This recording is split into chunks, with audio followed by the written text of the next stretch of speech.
மத்திய மாநில அரசுகள் வெளியிடும் மக்கள் நலத்திட்டங்கள் மற்றும் முக்கிய தகவல்களை உடனுக்குடன் தெரிந்து கொள்ள நம்ம உண்மை தகவல் சேனலை சப்ஸ்கிரைப் பண்ணிக்கோங்க. ஆகஸ்ட் 22 இன்று தமிழக அரசு வெளியிட்டுள்ள 8 முக்கிய அறிவிப்புகளை பற்றி தான் இந்த வீடியோவில் தெளிவாக பார்க்க போகிறோம். அதுக்கு முன்னாடி இந்த வீடியோவுக்கு மறக்காம ஒரு லைக் கொடுத்துக்கோங்க. கடைசி வர பாருங்க, என்னென்ன அறிவிப்புகள் அப்படின்றது உங்களுக்கு தெளிவாக புரியும். முதல் அறிவிப்பு, 1000 ஆண்டுகளுக்கு முற்பட்ட 64 கோயில்களில் ரூபாய் 125 கோடியில் அரசு நிதியில் திருப்பணிகள். அமைச்சர் ரமேஷ் அறிவிப்பு. சட்டப்பேரவையில் நேற்று இந்து சமய அறநிலையத்துறை மீதான மானிய கோரிக்கையின் போது பதிலளித்து பேசிய அமைச்சர் ரமேஷ் 106 அறிவிப்புகளை வெளியிட்டார். அவை வருமாறு: 1000 ஆண்டுகளுக்கு முற்பட்ட 64 கோயில்களில் ரூபாய் 125 கோடியில் அரசு நிதியில் திருப்பணிகள் மேற்கொள்ளப்படும். 1000 ஆண்டுகளுக்கு முற்பட்ட 5 கோயில்களில் ரூபாய் 7 கோடியில் திருப்பணிகள் மேற்கொள்ளப்படும். 152 கோயில்களில் ரூபாய் 35 கோடியில், தஞ்சாவூர் சுவாமிநாத கோயில் ரூபாய் 5 கோடியில், திருப்போரூர் கந்தசாமி கோயிலில் ரூபாய் 2 கோடியில் உள்ளிட்ட 11 கோயில் பணிகள் மேற்கொள்ளப்படும். காஞ்சிபுரம் குன்றத்தூர் சுப்பிரமணிய சுவாமி கோயிலில் 3ஆம் சுற்று மண்டபம் ரூபாய் 5.50 கோடியில் கட்டப்படும். சைதாப்பேட்டை காரணேஸ்வரர் கோயிலில் ரூபாய் 1 கோடியில் வசந்த மண்டபம் கட்டப்படும். கோவை மாரியம்மன் கோயில், பொன்னேரி திருமணங்கீஸ்வரர் கோயில், திருப்பூர் வேலாயுதம்பாளையம் உள்ளிட்ட 8 கோயில்களில் ராஜகோபுரம் கட்டப்படும். கொளத்தூர், நுங்கம்பாக்கம், வேளச்சேரி, தண்டேஸ்வரர் கோயில்களில் ரூபாய் 2 கோடியில் புதிய மரத்தேர் பணிகள் மேற்கொள்ளப்படும் உள்ளிட்ட 106 அறிவிப்புகளை வெளியிட்டார். அடுத்து இரண்டாவது அறிவிப்பு, திருவள்ளூரில் ரூபாய் 48 கோடியில் புதிய மாவட்ட சிறைசாலை. அமைச்சர் அறிவிப்பு. சட்டப்பேரவையில் நேற்று சிறைகள் மற்றும் சீர்திருத்த பணிகள் மீதான மானிய கோரிக்கையின் போது அமைச்சர் நிர்மல்குமார் 24 அறிவிப்புகளை வெளியிட்டார். அவை வருமாறு: திருவள்ளூர் மாவட்டத்தில் 500 சிறைவாசிகளை அனுமதிக்கும் வகையில் புதிய மாவட்ட சிறை வளாகம் ரூபாய் 48.76 கோடியில் அமைக்கப்படும். வேலூர் மத்திய சிறையில் ஒருங்கிணைந்த மனநல பராமரிப்பு மையம் ரூபாய் 3.63 கோடியில் அமைக்கப்படும். சிறைவாசிகள் பார்வையாளர்கள் சந்திப்பு காத்திருப்பு அறை ரூபாய் 3 கோடியில் மேம்படுத்தப்படும். சென்னை மத்திய சிறை ஒன்றில் தொழிற்பயிற்சி நிறுவனம் ரூபாய் 8 கோடியில் அமைக்கப்படும். 9 மத்திய சிறைகளில் 2 மருத்துவர்கள் வீதம் 18 கூடுதல் மருத்துவர்கள் ரூபாய் 2.16 கோடியில் பணியமர்த்தப்படுவர். 9 மத்திய சிறைகள், 5 பெண்கள் தனி சிறைகள் மற்றும் மாவட்ட சிறை, புதுக்கோட்டை ஆகியவற்றில் 29 செவிலியர் ரூபாய் 2.15 கோடியில் பணியமர்த்தப்படுவர். சிறைகளில் உள்ள சமையல் அறைகளை மேம்படுத்த ரூபாய் 21 கோடி ஒதுக்கீடு செய்யப்படும். மத்திய சிறைகள் மற்றும் பெண்கள் தனி சிறைகளில் 400 AI அடிப்படையிலான கேமராக்கள் பொருத்தப்படும் உள்ளிட்ட 24 அறிவிப்புகளை வெளியிட்டார். அடுத்ததாக மூன்றாவது அறிவிப்பு, தமிழகத்தில் ஆகஸ்ட் 24, 25 2 மாவட்டங்களில் கனமழை பெய்ய வாய்ப்பு. வானிலை மையம். தமிழகத்தில் ஆகஸ்ட் 24, 25 கோவை, நீலகிரி மாவட்டங்களில் கனமழை பெய்ய வாய்ப்பு இருப்பதாக வானிலை மையம் தெரிவித்துள்ளது.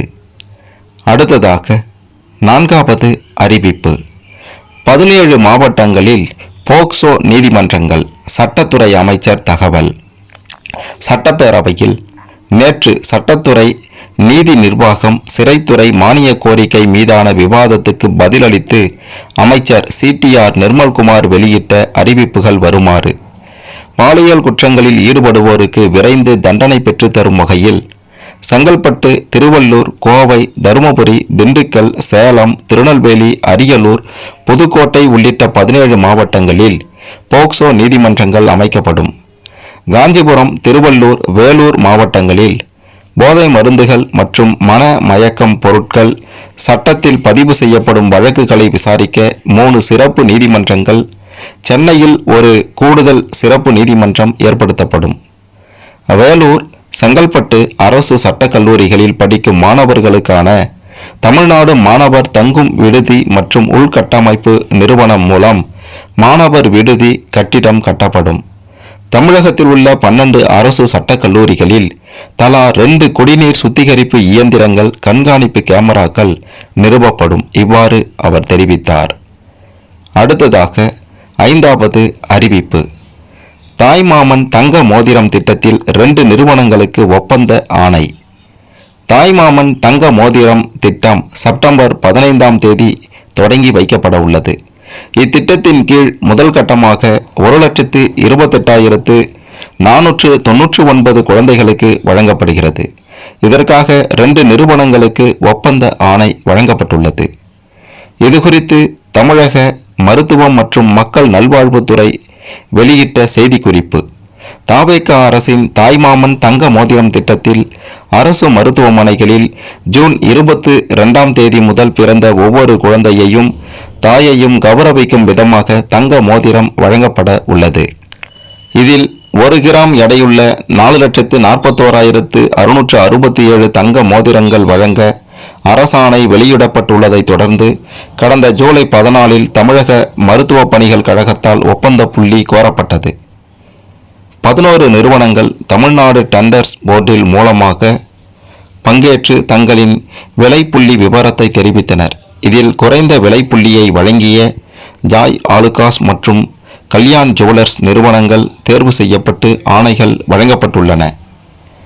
இந்நிலையில் இத்திட்டமானது அண்ணா பிறந்த நாளான செப்டம்பர் 15ஆம் தேதி தொடங்கி வைக்கப்பட உள்ளது.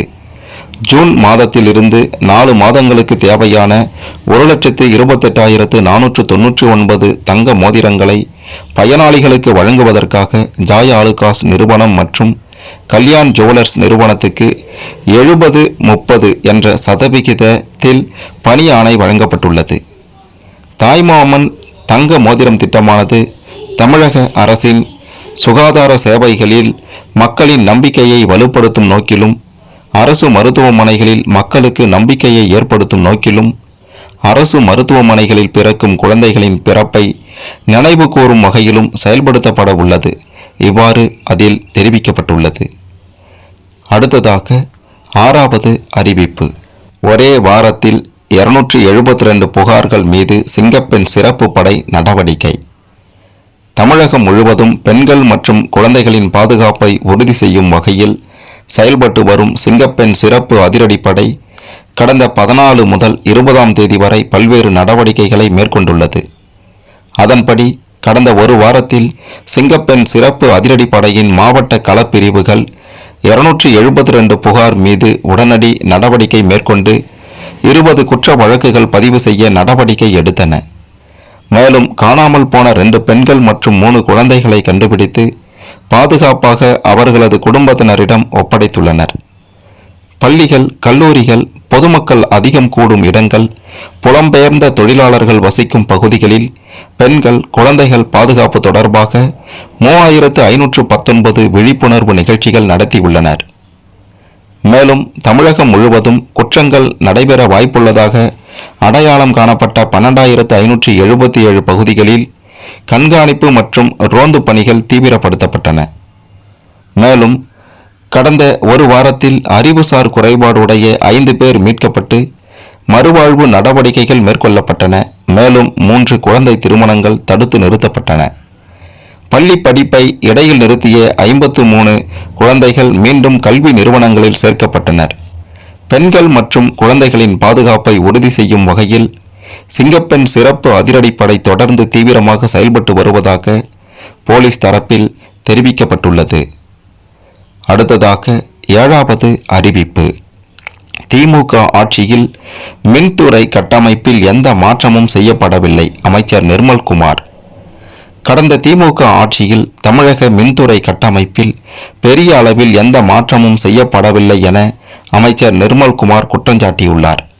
சட்டப்பேரவையில் மின்துறை மானிய கோரிக்கை மீதான விவாதம் நடைபெற்றது. அப்போது அமைச்சர் சி.டி. நிர்மல்குமார் பேசியது, கடந்த 2021ஆம் ஆண்டு முதல் மின்துறைக்கு 4 அமைச்சர்கள் மாறியுள்ளனர். மற்ற துறைகளுக்கு எல்லாம் பணியாளர்கள் அதிக அளவில் எடுக்கப்பட்ட நிலையில் இந்த துறையில் ஆட்கள் குறைவாகவே எடுக்கப்பட்டுள்ளனர்.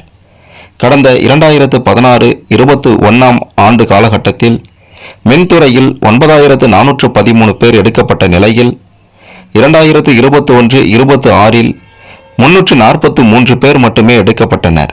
கிட்டத்தட்ட 15,000 பேர் ஓய்வு பெற்ற நிலையில் 343 பேர் மட்டுமே நியமிக்கப்பட்டனர்.